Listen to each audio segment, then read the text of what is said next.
It started when I was 6 years old. I was in school, it was the middle of a reading lesson, and I needed to pee badly. At that age, actually a fair few kids still wet themselves, and I always got paranoid about embarrassing myself in public like that. I stuck my hand up and told Mrs. Zebby that I needed to use the bathroom. After the usual speech about how I should have gone at break, she gave me the key to the disabled access toilet, as it was the closest one to my classroom. It was the middle of fifth period, and the corridors were empty and seemed cavernous to me. I was a short, scrawny thing back then.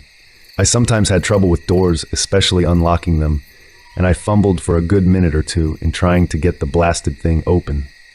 Anyway, as I sat on my porcelain throne, there came a knocking at the door. Someone's in here. There came a pause, then the knocking resumed. It was faster now, more determined. Wait a minute! The knocking slowed and a voice replied, "Let me in. I need to come inside." The speaker's tone was thin and reedy, an adult I didn't recognize. I may have been 6, but I also had a fairly good understanding of bathroom etiquette. Mainly that you didn't let more than one person into an area only slightly larger than a cupboard. "Go away!" The knocking intensified again until it was a frantic drumbeat just a few feet from me and out of sight. I heard the voice shouting something, growing more and more desperate. "Let me in! Just open the door, please." I was terrified by that point. The hammering and yelling was so loud, and yet nobody had come to investigate it. Eventually, my teacher came to find me angry because I had been gone almost half an hour. When I refused to open the door to let her in, she got a spare key from the receptionist and then took me to the headmaster's office and called my parents. I was suspended for the rest of the week. I never told anyone what happened. It was a few weeks before my next encounter with this phenomenon. I had just celebrated my 7th birthday, and my family were having a barbecue in my honor. It was a gloriously sunny day, but as soon as we'd set everything up in the allotments behind our house, the coal refused to light. My dad asked me to go and get some fire starters from the shed in the front garden. It was pretty cramped inside and I wouldn't fit all the way, so I just opened it up, stood on tiptoes to reach the shelf, holding my objective, then shut the door. As I turned away, a frantic knocking hit the other side of the door. "I need to come through." This voice was not the one I'd heard the month before. It was deeper, more brooding and angry. I said nothing and hurried away. I had no idea what was happening, but it frightened me. As I walked away, there came a final thump like a fist being slammed against wood, and I heard his voice again. "You little bastard, I'll rip your fucking teeth out. Let me through." I ran back to my party and spent the rest of the day glancing over my shoulder. As you might have guessed by now, there were a lot of these voices. I count at least 30 total. Every month or so I used to get them, pleading to be let through doors. Almost always it would be immediately after I shut the door behind me, as though these strange entities had been following me. I never told anyone, but to be honest, I kind of just got used to it. It always made me jump, and some of the voices would make me feel uneasy, but I knew that I was safe so long as I did not open the door. Some of the voices I got used to the extent that I even named them. There was one which always used to appear at my front door at home. We have frosted glass, and I could see a silhouette of an average-sized man wearing a cap of some kind. He never spoke, but occasionally would push envelopes containing blank pieces of paper through the letterbox. I called him the postman. He was one of the more unsettling ones. If I tried to speak to him, he would look up sharply, then begin knocking. I generally left the postman alone. 20 years on, and I have retained as much normality as possible.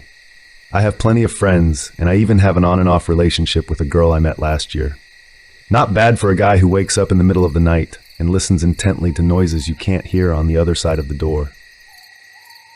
3 weeks ago, I awoke sweating and crying, though I do not know why. My dream had been, from what I recall, fairly normal, when a huge shadow had abruptly fallen over everything. Literally, the second I opened my eyes, there came the knocking at my bedroom door.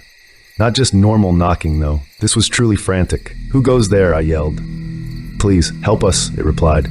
I was surprised. It was the sadistic, angry voice that I remember from my father's shed on my 7th birthday, but it seemed genuinely sincere.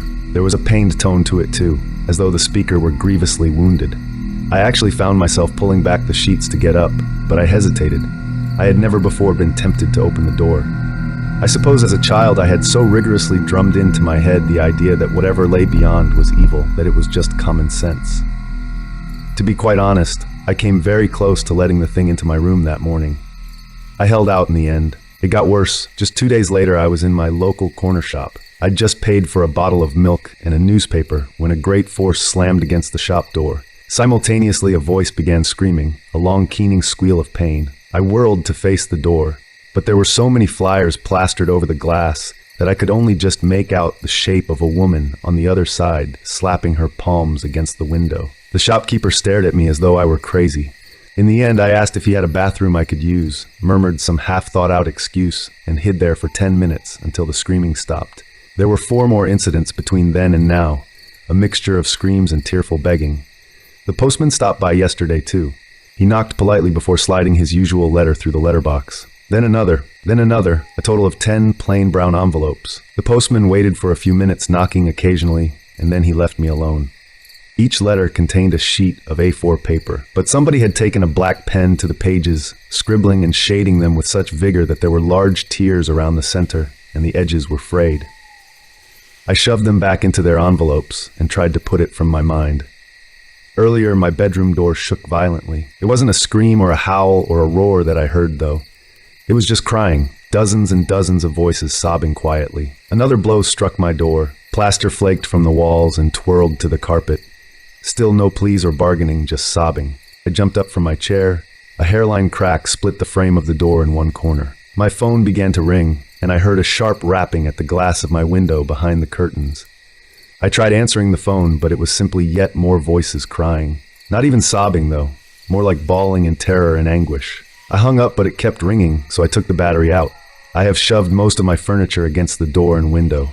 It has been 3 hours since this latest attempt at entry began. The battering has not abated, nor has the crying. I'm fairly sure that my door won't hold much longer. As for my mediocre barricade, it could be swept aside in 2 minutes. I find myself faced with the very real possibility of death, so I am writing this memoir of sorts just in case something does happen. What do they want? Do they even want to hurt me? They seemed fearless, even malicious before. What could have driven them to this? Maybe I should open the door. Maybe I should let them in. Silence fell.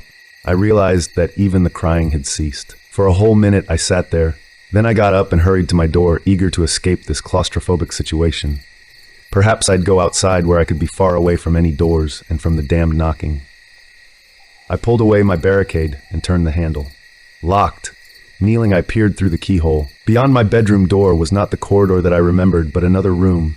Some kind of library or classroom, I think. It seemed unoccupied, but for one kid sitting and reading with his back to me. I banged on the door. "Hey kid, let me out, okay?" He glanced over his shoulder. "Yeah, over here. Could you open the door, please?" "I can't. I'm in detention. I'm not supposed to talk to anyone." He turned from me. Confused and exasperated, I began to stand up. A loud bang shattered the silence once more. I realized it sounded like a fist being pounded against glass. My window. I heard it again, but this was not the frantic knocking of somebody wanting to get inside. This was not even an attempt to break in. Whatever was beyond the curtain and glass knew I was inside. It knew I was frightened. In the most predatory and sadistic way possible, it wanted me to be afraid. I turned back to the door and began hammering on it frantically. "Hey, let me in, okay? I really need you to open the door." Pop culture is the graveyard of words. Original meanings are lost when language is repurposed creatively, yet destructively. Of course, that's only really a problem when significant words are rendered meaningless. When, for instance, illnesses become adjectives. When a person is just a little OCD, depressed, psychotic, and that final word is one I used recklessly in my adolescence. But its true meaning became awfully apparent when my very perception of reality unwound. When I became unbound, the onset of my psychosis was unbearable. I was scared, confused, alone. Developing imaginary friends is endearing at the age of 8, but worrisome at the age of 18. I knew that. It's why I didn't let my loved ones know about my sickness. Of course, they noticed my change in demeanor, my general mental deterioration. However, given the recent death of my father, this erratic behavior was tied to grief. The root cause was overlooked. I hid as many symptoms as possible, made sure that my real friends didn't know about my imaginary ones. Didn't know about my all-knowing companions, who peculiarly appeared wherever I went. I was lucid enough to realize that they weren't real. Lucid enough to realize that none of it was healthy. First came Grant, then Shirley, then Albert. These 3 friends weren't always present, but one or more of them would typically be a stone's throw away. It took very little time for me to realize that these imaginary friends were amalgamations of real people from my life. Grant reminded me of my late father. He was gentle but firm, grounded, trustworthy. Shirley reminded me of my late grandmother. a little lost in the clouds but warm and wise. Boundlessly wise. Her keen intellect compensated for her lack of common sense. Albert, however, was the anomaly, the Wally I never missed despite my best efforts. To say that he unsettled me would not do the feeling justice. But I tried desperately to dispel the ache in my stomach. I told myself that Albert, like the others, must simply be a collage of faces and words that had shaped my life. I would have told myself anything to dislodge the lump in my throat, the one that bobbed to the surface whenever Albert entered the room. It always threatened to take the wind from my lungs, and I believed I would wake in the dark place Albert inhabited when he wasn't watching me. It was a false belief, of course. Albert was always watching. Earlier this year, there came the inevitable nervous breakdown. After 6 years of suppressing a steady stream of emotions, the dam burst. I lost my job. That was the trigger to coming clean about the delusions. I'd been hiding the truth since I was 18, but I knew I would struggle to do so forever. I told my mother, my girlfriend, my friends. I revealed that I'd been seeing people who weren't there, that I'd buried the truth beneath a shallow mound of antidepressants and strained smiles. But the thin coating had weathered away as I'd always known it would. There was something freeing about revealing the secret, and I reverted to my adolescent self, finally allowing myself to process everything that had haunted me since those late teenage years. As a result, I became a lot closer to my mother. It was a relief for her to finally understand why I'd distanced myself for so many years. There had been more to it than grief, and it certainly had nothing to do with her. "I know you'd rather have April with you right now," Mum said. I smiled, patting her hand softly. I'd brought my mother to the doctor for emotional support, but she came for her sake too. Mum was frightened on my behalf, as I'd recently opened up about my suicidal ideation. She didn't want to lose me in the same way we'd lost Dad. Still, I'd reached out for help in time. That was what I reminded her and myself as we sat in the waiting room. "April tried her best to come," I said, "but I'm happy that you're here, Mum. It's outrageous that her boss wouldn't give her the afternoon off work." "This is important," Mum huffed. "It's only an appointment with a GP," I replied. "Don't get worked up. You'll send your blood pressure through the roof." My mother nodded absent-mindedly. "Will he prescribe antipsychotics?" "That was what he implied over the phone," I said. "This really isn't a big deal, Mum. I feel silly for asking you to come. In fact, he said I'd have to do the actual consultation alone, so—" "There's nothing silly about it, Justin," Mum interjected with a gasp. "You and I should talk about everything. Big or small, day or night." "I know, Mum," I said. "I will. I'm getting better at talking. Take a breath." She exhaled. "I don't mean to be the overbearing mother." "Talk that way, Justin?" Mum whispered tearfully. "We're here for you. You know that, don't you?" I frowned. It feels easier sometimes to bottle up my problems, to not be a burden. It makes my mind a little quieter when I only have to worry about myself. My mother shook her head. "That's your illness speaking. No matter the lies it tells, never face it alone. Your father was the same. It wants you to be weak and alone. That's why it keeps you away from those who love you." "But, Justin Woods?" A voice called from an open door beyond the waiting area. "That's me," I loudly responded before standing and turning to face my mother. "I'll be waiting right here," she promised. "So will I," Grant softly whispered. I avoided turning my head to face the gray-haired, middle-aged gentleman sitting in the plastic chair beside my mother. The gentleman who did not exist. I didn't want to upset my mother, so I beamed at her, hoping that Grant would know it was a smile intended for both of them. "Of course he knows," I thought. "He's in your head." "Come on," a fragile voice beckoned, scratching my earlobe. "It's time." Again, I didn't have to turn my head to know it was Shirley. Though I had fixed my focus on Dr. Rowland, who stood at the edge of the waiting area, I sensed the old woman shuffling alongside me. Shirley always struggled to match my pace, yet never slipped too far behind. She was bound to me and only me. My inner sage. A melancholic wave suddenly rushed up my body, leaving my throat with an acidic sting. I longed to properly say goodbye to my two dear friends before the medication erased them from my brain. However, I didn't want to catch the attention of Dr. Rowland. It wouldn't have bothered him, of course, but I was self-conscious about my illness. Even in a place built to treat ailments, matters of the mind are not the same as matters of the body. There is a taboo with mental illness, a stigma that no matter how much we pretend otherwise, is prevalent throughout the world. That is why I hid my symptoms for so many years. That is why Albert emerged.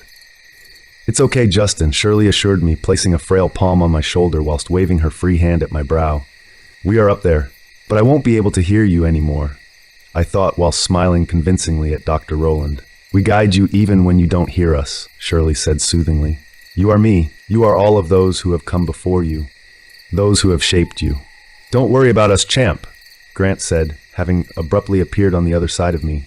You're allowed to let go. You're allowed to heal. I'm proud of you, pal, and he would be too. I nodded ever so slightly, but stopped when Dr. Rowland started to frown, having clearly noted the turmoil emblazoned across my vacant eyes. Are you okay, Mr. Woods? He asked. I cleared my throat. Yes, just a little nervous. The doctor smiled, motioning for me to follow him into his office. Quite understandable, but I promise that I'm going to help you through this. I'm not just here to write a prescription. Over the coming weeks and months, as you adjust to the medication, I will monitor your progress. I nodded, sitting beside Dr. Rowland's desk as he closed the door. Do you have any questions? He asked as he slumped into the seat opposite me.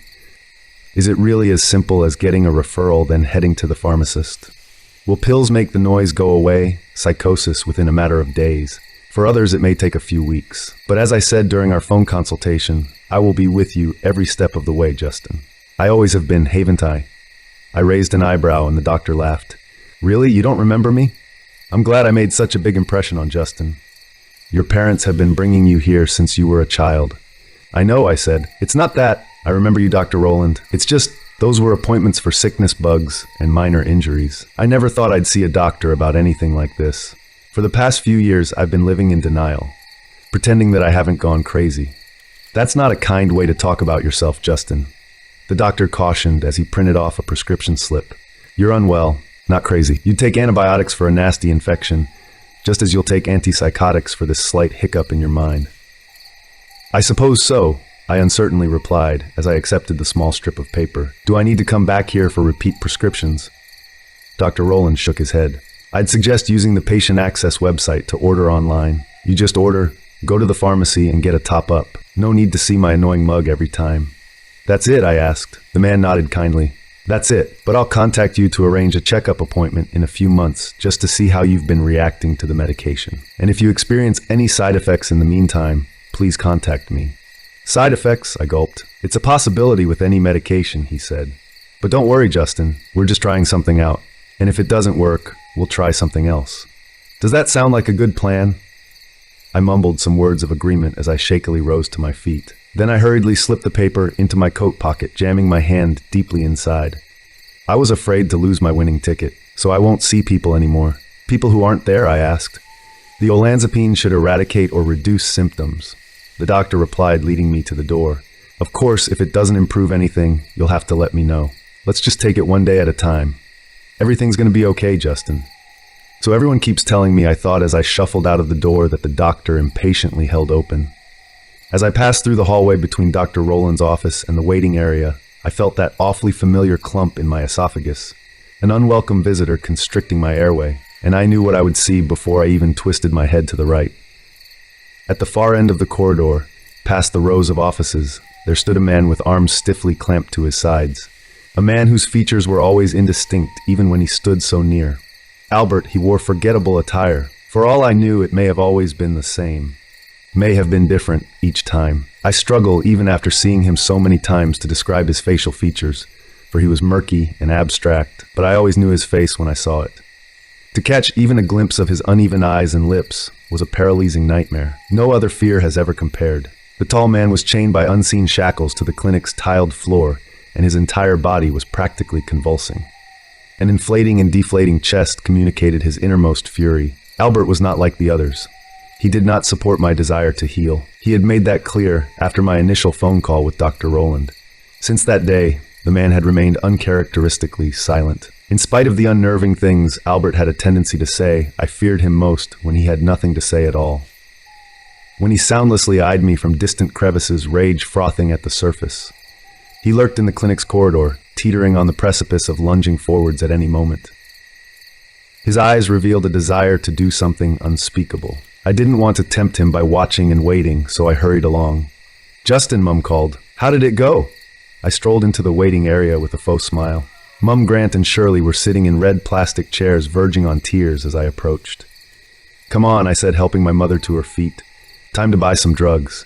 Justin, Mum tutted, grimacing. Those first 2 weeks were hellish yet emboldening. Being freed from my shackles did not invite some instantaneous moment of euphoria.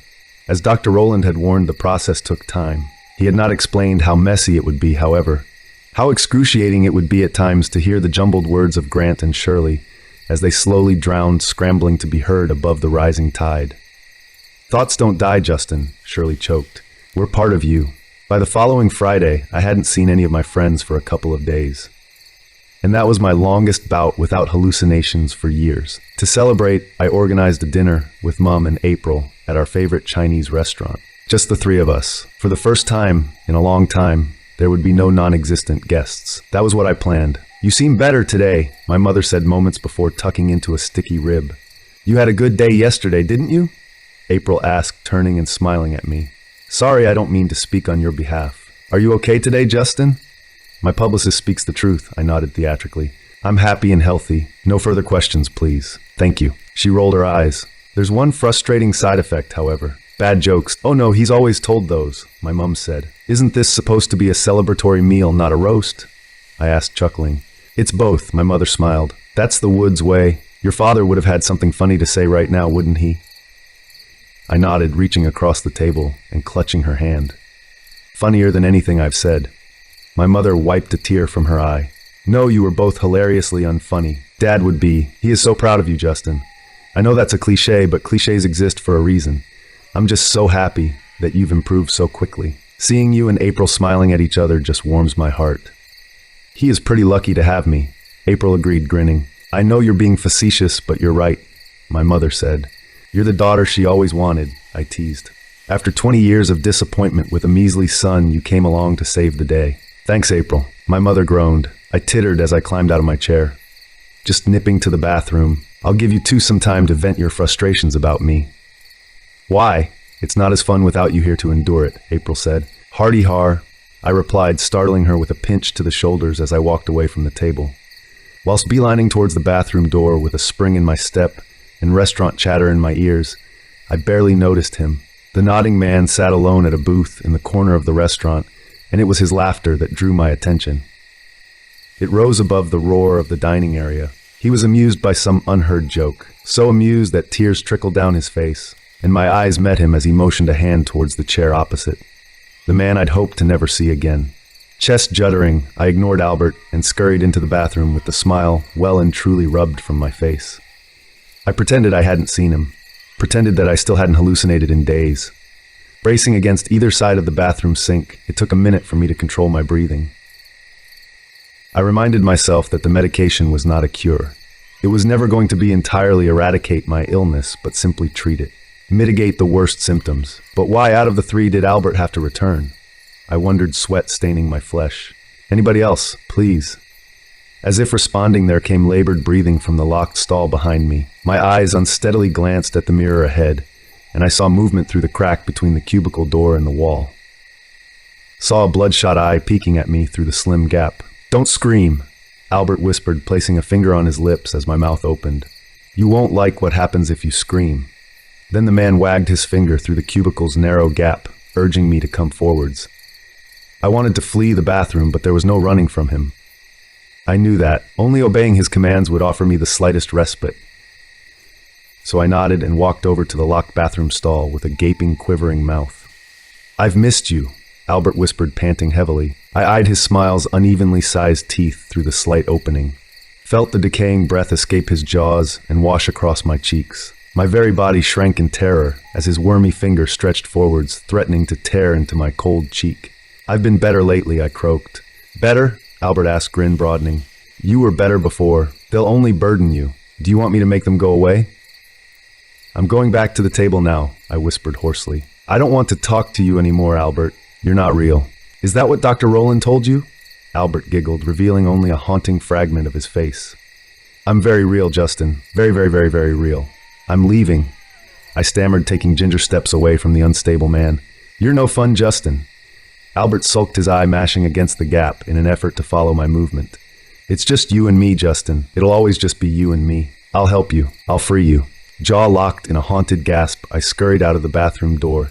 Albert was no longer sitting at the darkened table in the restaurant's corner, and I prayed he would stay in the bathroom cubicle.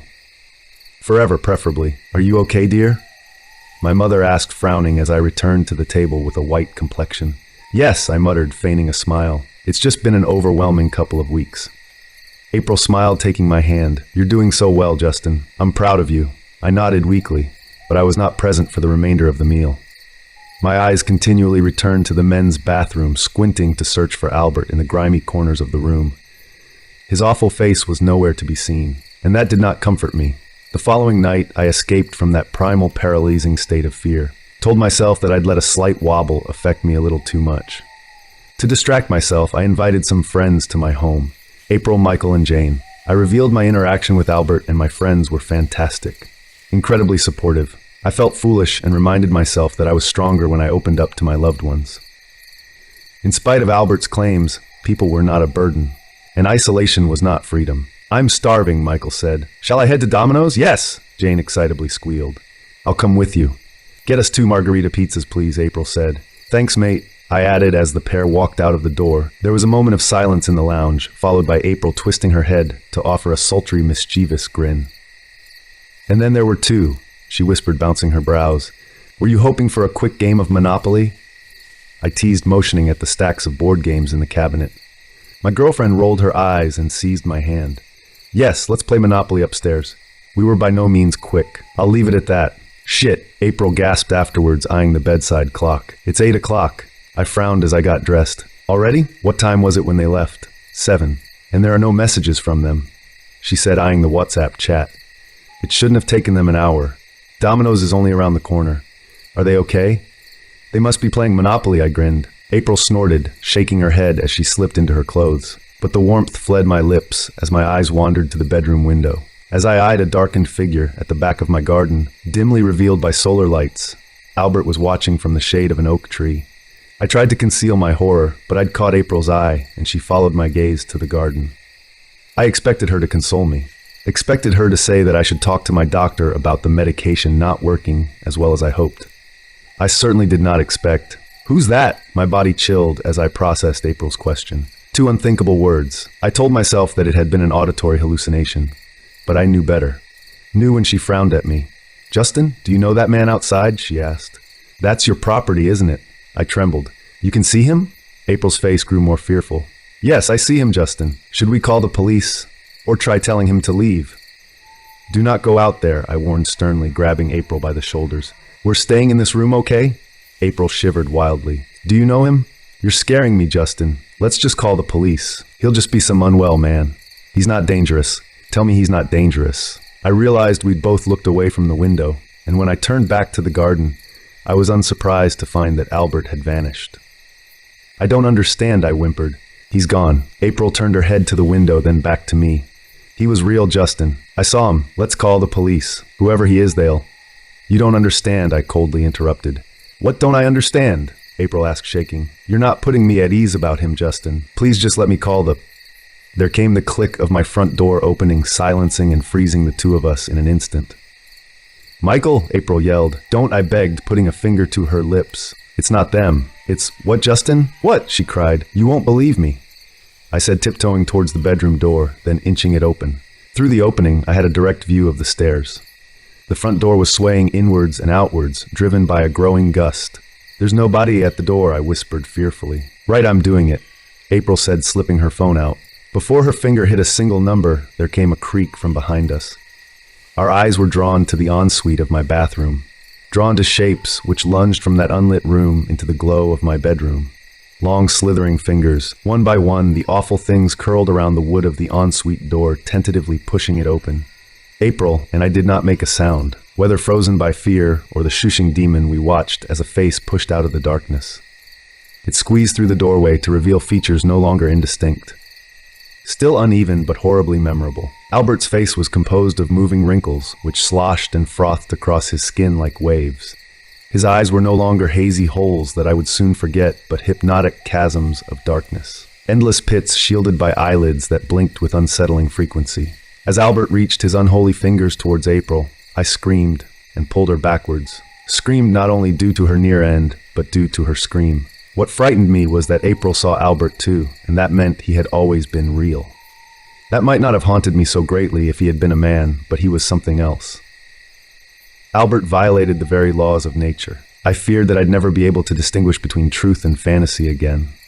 April, and I sprinted down the stairs, and I felt the house quake under the strain of some immense weight. When we reached the swinging front door, I saw Albert's reflection in the window pane beside it. He had bloomed to an extraordinarily horrifying size, his dimensions filling the upper landing, and the man hunched as he pursued us downstairs. After stepping onto the front lawn, I twisted slowly but found that Albert had not followed us onto the front lawn. He had disappeared. After taking a second to relish in the breeze battering my skin, I joined April in crying for help. Those cries were drowned, however, by approaching sirens. Neither of us had managed to call the emergency services, but the reason for their arrival quickly revealed itself. At the end of the street, buried within the splayed bark of a tree, was Michael's car. He had not been drinking, had not swerved to avoid something in the road as far as witnesses knew. I knew what had done it. I knew who had pancaked my two friends within that mangled heap of metal. April, and I decided without uttering a word to one another that we would not speak of what we had seen. We rushed towards the paramedics and firefighters, but the fate of our friends was written on their grimacing faces. It was hours later that I thought of Albert's threat, thought of my mother. When we reached her flat, the place had been ransacked, and she was nowhere to be seen. Months later, she is still missing, and my terror never dies. Not knowing what she endured, or continues to endure, is an agony deeper than seeing the contorted corpses of my friends in that wreckage. I don't know whether I'll ever see my mother again, and I don't know whether I'd want to see her. Want to see the things Albert has done, April, and I haven't stopped running. I still believe that this thing follows us, though. I now know it lives outside of me. Albert wants me to be alone, for that is how it survives. It feeds on my separation from all others. I know I should leave April. If I isolate myself, giving Albert what he desires, that may well save her. On the other hand, even if I abandon April, this creature may well still hunt her, may still do something unfathomably twisted to her. If I stay by her side, she has a chance. We both have a chance. I must remember what my mother said. No matter the lies it tells, never face it alone.